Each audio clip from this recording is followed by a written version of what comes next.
Hi everybody, welcome back for another video. In this video we're talking about Umarex T4E Glock 17 Gen 5 and comparing it to a real steel Glock 17 Gen 5. We're going to look at them piece by piece, trigger, slide, magazine, everything you need to know for the realism and the use of this for your training for engagement purposes. So stay tuned. Okay, we got both of them here side by side. This is the Glock 17 Gen 5 9mm. This is the real firearm. And you can see it, the designation here, 9x19, Glock 17 Gen 5, Austria. And this is the T4E marker. And you can see it's very similar, Glock 17 Gen 5, Austria, 0.43 caliber. So that's how you tell the difference just by looking at the slide. My goal is to show you some of the similarities and differences. These are obviously for T4E training so that you can have an option at home for dry fire and testing, so you don't have to use this. And getting to the range and using real ammo is expensive. Before I get started though, let me drop the mag and show you. This is empty mag, but I'm including everything in there just like normal so that you can see it as it is entirely. Same thing for the T4E. I've got the mag in there. You can see that this is a very different. This is the Umarex mag, and this is that style for firing. And first thing I want to do is just simply give them a weigh, and let's see what the weights look like. I think that's a really important thing. The claim is that they are very much the same, and so I think that's something that would be very interesting to see.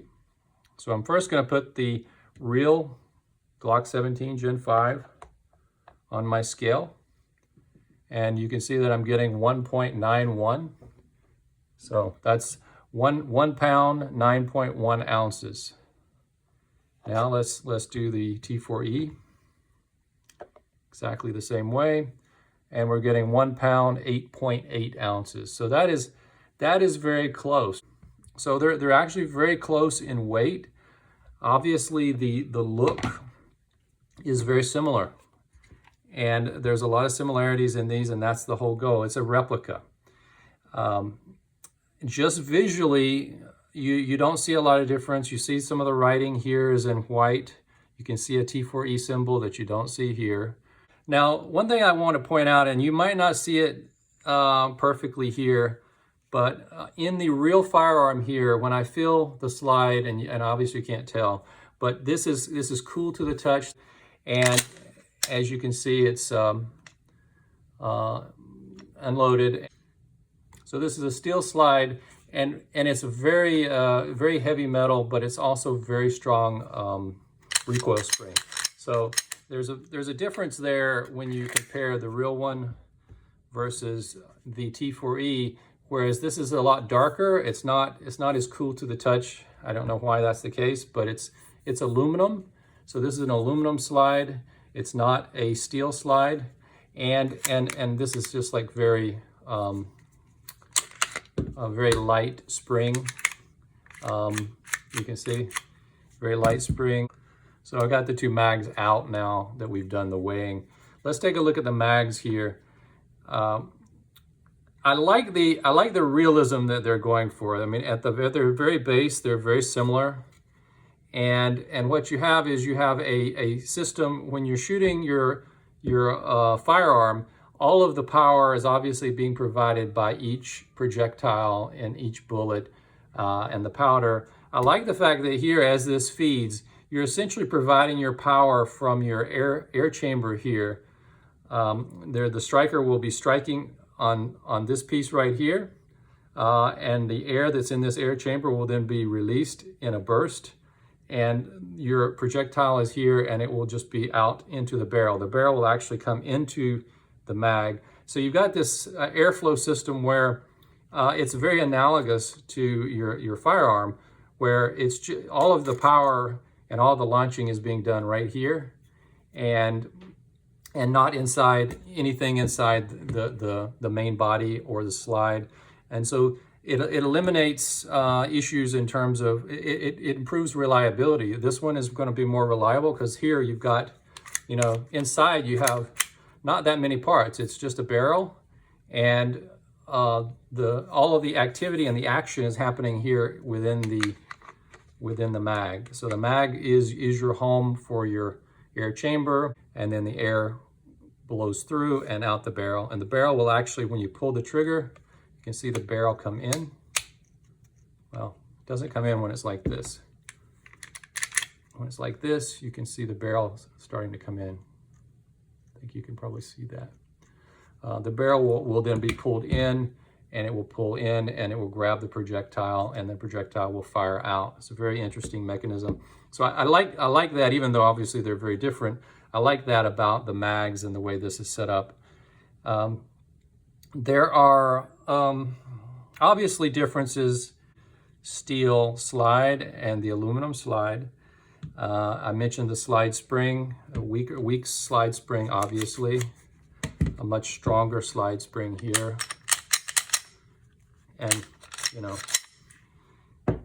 and the mag release I find here on the T4E is a little harder as opposed to here. Although, say they're probably similar, but the mags just go in and out a little bit differently.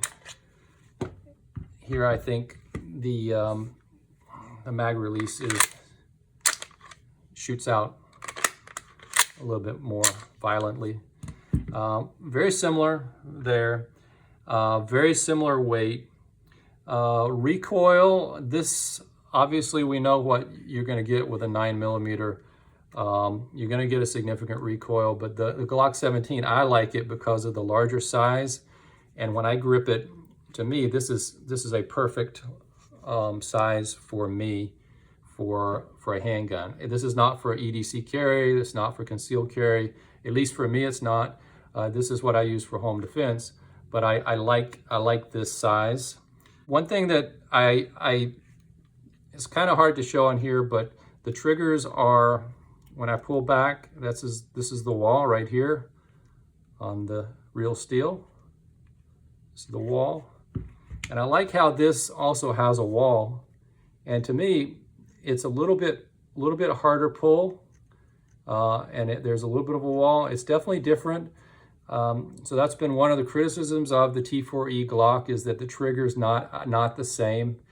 But I do find that this type of trigger in this 43 caliber T4E is much more similar than the trigger that you get in my Pepperball TCP, because there's no wall at all. It's just you pull and it fires immediately. It's pretty much all the way from the beginning, and then it fires. Here you pull back. There is that simulation of a wall. There is that recoil because it is a blowback. So the air is going to blow the slide back. So you'll get that feel of a little bit of recoil, and you get some loudness. So when I shoot this, I don't use my hearing protection like I do with my TCP. For one, because it's not quite as loud, so you don't need that hearing protection, but it also is loud enough that it gives you that simulation of the sound that you might get from shooting this, even with your hearing protection on, because this is extremely loud. So for realism, I like many aspects about it. I've already been shooting this. My future videos coming up will be some shooting videos and giving you some demos about accuracy, and I'm going to start to use this for training for engagement purposes. I got this strictly for training, and I think that's the whole advantage here, is for skill sets that you can't train in a range, and for moving and doing target practice, and for things that like that you can't do easily in a firing range. So what about holsters? This is my Glock 17 outside the waistband holster. It's been really reliable, and I've shown you this in another video before. You can see that it holds really well, and it fits just like a glove. And I want to show you how the T4E fits within the same holster. And you can see just as well. It's exactly the same because the dimensions are really, there's no denying it. The dimensions are the same. Here's the real steel. Here's the T4E. So let's look at them as best we can.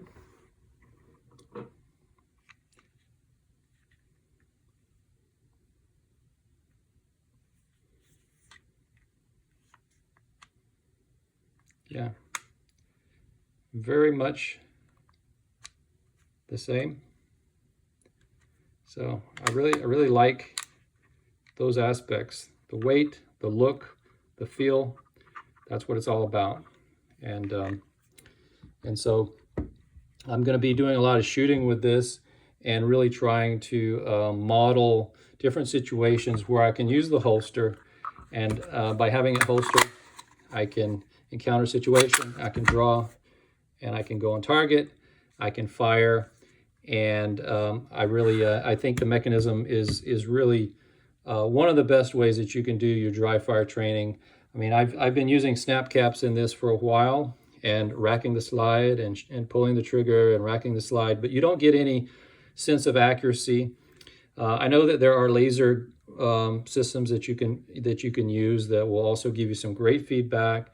But I considered everything, and I thought that just considering that I am quite interested in air guns, and I have some already, and I thought having the replica is something that I just couldn't pass up the opportunity to do that. So, and by using the holster, you can do your dry fire training. You can draw the holster and you can fire. And I decided that having a T4E was a great option because one, it's fun.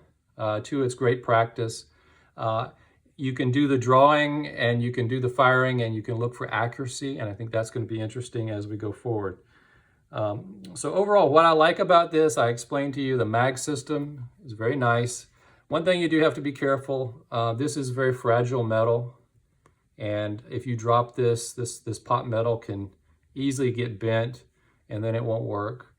I found that this spring and the guide was, it works just fine, but you have to be sure to have this thing completely flipped over properly. Otherwise it won't, the first shot will fire, but then if you didn't really engage it properly, the second shot won't be there. So you have to make sure that when it's fully loaded, that you've got this thing flipped all the way over so that that spring will go up. I encountered that on my first few mags until I finally figured that out. I think from my experience so far, and you'll see in the next video, this CO2, it takes a 12-gram CO2, and the amount of shots that you can get, I found 35, 40 shots. That's really incredible, the number of magazines that you can shoot. And it holds FPS quite well, as you'll see. So for training purposes, that's great because, 12-gram CO2 is really cheap, 50 cents or something like that. So you can take that and you can shoot 4 or 5 magfuls of rounds on target with something that is an exact replica of your firearm, and you can do the dry fire training with various types of drills.